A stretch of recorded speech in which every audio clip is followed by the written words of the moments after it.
Today we have three amazing Android phones powered by the latest and greatest Snapdragon 8 Elite and Adreno 830 for their CPU and GPUs respectively. This is the three-way you definitely did not see coming but want to see the results of. We have Korea's Samsung Galaxy S25 Ultra, China's Oppo Find N5, and Taiwan's ROG Phone 9 Pro. All three flagship devices showcase the strengths of their brand's innovation and design, which begs the question, which phone built around the Snapdragon 8 Elite and Adreno 830 is the superior gaming device? Let's do a quick rundown of the specs for each of the phones. The ROG Phone 9 Pro is the only gaming phone in the lineup that boasts great cooling with its Game Cool 9 system, air triggers, a special Type-C port on the side of the phone for the aero cooler, as well as several AI-driven features to aid you while you game, not to mention enemy vision at the back, which I'll just pull up right here. Look at that, that's cool as hell. It has a 165Hz display that goes up to 185Hz with Game Genie on its 6.78-inch display, 24 gigs of RAM with an option for 16 gigs, 1TB of storage, and it has a 5800 mAh battery. This entire package is 227 grams. The Oppo Find N5 is super slim and sleek, but don't let that fool you because it's packing the same kind of firepower that the other two are carrying, but in a foldable package, which is beautiful. It is probably the lightest foldable at 229 grams. For a better idea, the Samsung Z Fold 6 is 239 grams. It has two displays. The outer screen is 6.62 inches, and when unfolded, the inner screen is 8.12 inches. It has 16 gigs of RAM, 512 gigs of storage, and a 5600 mAh battery. It also comes with a 50 megapixel Hasselblad camera, which looks and feels pretty damn substantial. The Galaxy S25 Ultra is the current pinnacle of all things Samsung, especially with its integration of Galaxy AI and Google Gemini. Oh, that rhymes. It's the only phone among the three to have a custom Snapdragon 8 Elite made for Galaxy devices, which means faster processing, improved graphics performance, and faster AI performance on top of what the Elite already offers. It has a 6.9-inch screen, 12 gigs of RAM that goes up to 16 gigs, 256 gigs of storage with options for 512 gigs and 1TB, and a 5000 mAh battery that is the smallest of the three. While the Galaxy S25 Ultra has the smallest battery, it has the largest horizontal display. Meanwhile, the ROG Phone 9 Pro is the only device with air triggers, which will give its owners a slight edge over the other two gaming-wise, like duh. And of course, the slim and foldable nature of the N5 makes it the entertainment powerhouse. Aesthetics-wise, the sleek and blocky nature of the Galaxy S25 Ultra makes this my favorite to grip, and it can also stand on its own with its flat side, just like that. Sure, you can do this with any phone with the right cover, but blocky phones have a place here. Its nice, sleek, metallic surface is smooth to the touch, nice to look at, but will also slip out of your hands if you aren't careful. Still, its edges and size gives a good grip, and I believe 6.9 inches is a great size for gaming. The ROG Phone 9 Pro is the most minimalist, I only wear black and tech wear, gamer looking phone with a subtle red line, glossy blacks and mattish grey with ROG's crystallized nano texture, which means you can expect a fingerprint and smudge free surface. It looks good, it feels good, and it has softer edges that make it slightly more comfortable to grip onto the phone while playing compared to the S25 Ultra and of course the N5. The Oppo Find N5 is the most substantial of the bunch with that beautiful Hasselblad camera module at the back and its glorious unfolded display. In its folded state, it feels like a Find X8 Pro in hand, and you could literally run it that way without ever opening it up, but gamers will never say no to more real estate. With its 8.12-inch screen, you're gonna need to shift the UI around quite a bit for games like PUBG in order to really get the most out of this phone. However, playing games like Wuthering Waves that have controller support turns this thing into an S-tier handheld console that's super fun to play with, given its performance, which we'll touch on in a bit. The only thing is that because it's so nice, thin, and big for some people's hands, getting a good grip for people with small to medium-sized hands may be a bit tricky, I'd say. It's not difficult, but you will feel your hands getting slightly uncomfy over long periods of gaming, so that's something to keep in mind. One way to make your experience even more comfortable is with a Secretlab chair. At Geek Culture, Secretlab is our everyday ergonomic buddy. Whether we're making videos, writing up a storm, or gaming for hours on end, we are comfortably seated and feel right at home without the aches and pains. Secretlab provides ergonomic support from head to toe, with a dynamic lumbar support system that adapts to your movements along with a proprietary medium foam cushioning that optimizes pressure distribution. They even have accessories like the ergonomic recliner add-on to keep your legs elevated and well rested at any angle you like. For more information, check out secretlab.co. Benchmarking time, we use Geekbench 6's CPU and GPU tests, Geekbench AI, and 3D Mark's Wildlife Extreme stress tests for these tests.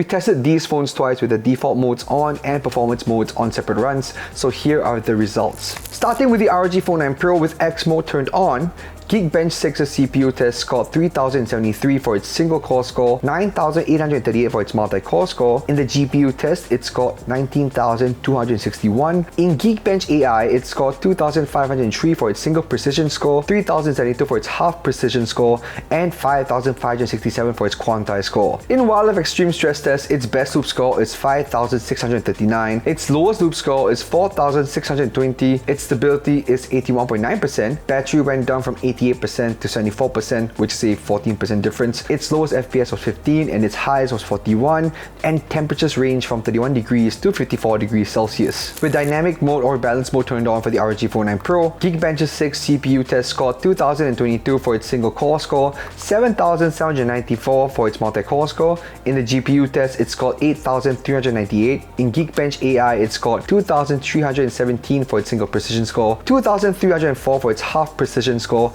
and 3874 for its quantized score. In Wildlife Extreme Stress Test, its best loop score is 3044, its lowest loop score is 1446, its stability is 47.5%, battery went down from 74% to 67%, which is a 7% difference. Its lowest FPS was 6 and its highest was 23, and temperatures range from 35 degrees to 42 degrees Celsius. Next up is the Samsung S25 Ultra. With performance mode turned on, Geekbench 6's CPU test scored 2837 for its single core score, 9325 for its multi-core score. In the GPU test, it scored 17749. In Geekbench AI, it scored 2941 for its single precision score, 2925 for its half precision score, and 5297 for its quantized score. In Wildlife Extreme Stress Test, its best loop score is 6326, its lowest loop score is 3633, its stability is 57.9%, battery went down from 100% to 92%, which is an 8% difference. Its lowest FPS was 13 and its highest was 49,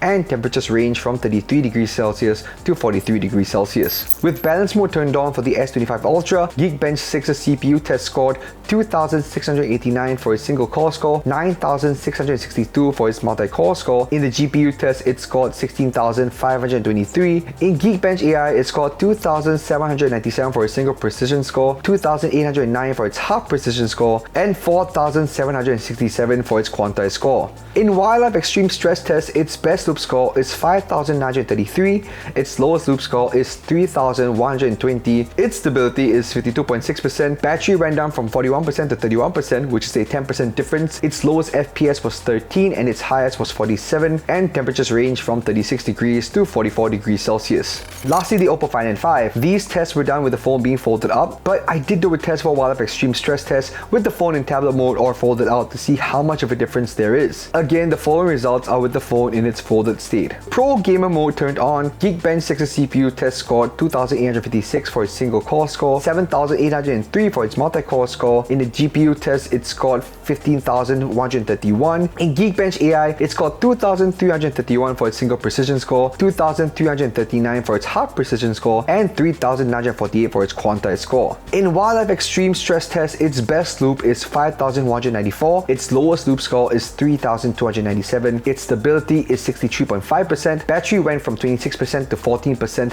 which is a 12% difference. Its lowest FPS was 14 and its highest was 41, and temperatures range from 39 degrees to 48 degrees Celsius. With balance mode turned on for the Oppo Find N5, Geekbench 6's CPU test scored 2786 for its single core score, 7658 for its multi-core score. In the GPU test, it scored 13961. In Geekbench AI, it scored 2222 for its single precision score, 2203 for its half precision score, and 3854 for its quantized score. In Wildlife Extreme Stress Test, its best loop score is 5142, its lowest loop score is 3312, its stability is 64%, battery went down from 20% to 9%, which is an 11% difference. Its lowest FPS was 14 and its highest was 40, and temperatures range from 37 degrees to 48 degrees Celsius. With the phone unfolded or in tablet mode with performance performance mode turned on in wildlife extreme stress test, its best loop score is 5,729, its lowest loop score is 3,632, its stability is 63.4%, battery went down from 44% to 28%,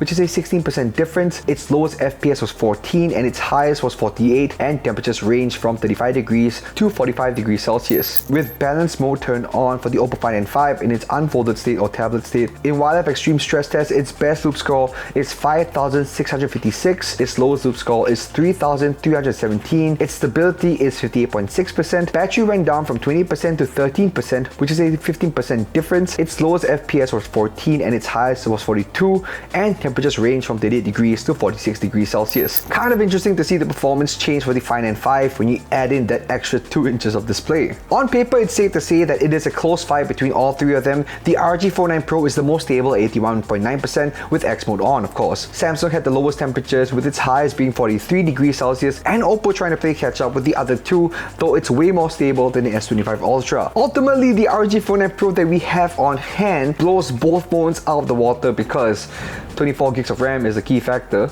But personally, having played for a good amount of time with all three phones, I don't have any issues with any of them, whether I'm gaming in hand or on the GameSir G8 Plus. But I will say that despite the ROG Phone 9 Pro having air triggers, I would still prefer playing on the Samsung S25 Ultra solely because there's that much more space to play with. Not to keep Oppo on the sidelines, its thermal management and stability of the phone properly rivals the ROG Phone 9 Pro, but if I had to choose, I would still go with the S25 Ultra. It's right there in the sweet spot between a comfortable big ass display, great performance, and a more efficient battery, even though it has the smallest of the three. Using Zenless Zero as a point of reference, the Oppo did struggle a bit with the more graphically intensive characters. However, the S25 Ultra and ROG Phone 9 Pro ate up the performance load like it was nothing. Zenless may not be super optimized for the latest generation of Snapdragon chips, but it does clearly indicate that the ROG Phone 9 Pro and Samsung Galaxy S25 Ultra are the better builds here. The three ran pretty consistently with Wuthering Waves and Genshin Impact for the most part, which is what everyone wants to see and hear. So if you play those games, all the phones run fine. So final thoughts, I think it's safe to say that in this fight, taking into account all the numbers we have and my experience with all of the phones, the S25 Ultra edges out as the winner in this one. It may look like a silver brick compared to the gamerific ROG Phone 9 Pro and classy Find N5, but boy, does it and does it hard. It is a jack of all trades that promises solid performance, thermal management, a great display, good size, and an all-around great build for the Snapdragon 8 Elite and Adreno 830. Evidently, having a chip customized to your device helps out a lot, and good lord does it help out a ton in keeping the device consistent. Of course, these are my opinions and my opinions only. Let me know your thoughts and which phone you think should have won, what phones should have been included, and if you like the current phones with the Snapdragon 8 Elite in the comment section below. If you like what we do, maybe follow us on all of our socials right here to keep up to date with everything we do. We post up articles and shorts every day, and of course, like this video and subscribe to us. It helps out a lot in keeping the lights on and me here. This has been Zin, and if you want to see more stuff, check this out.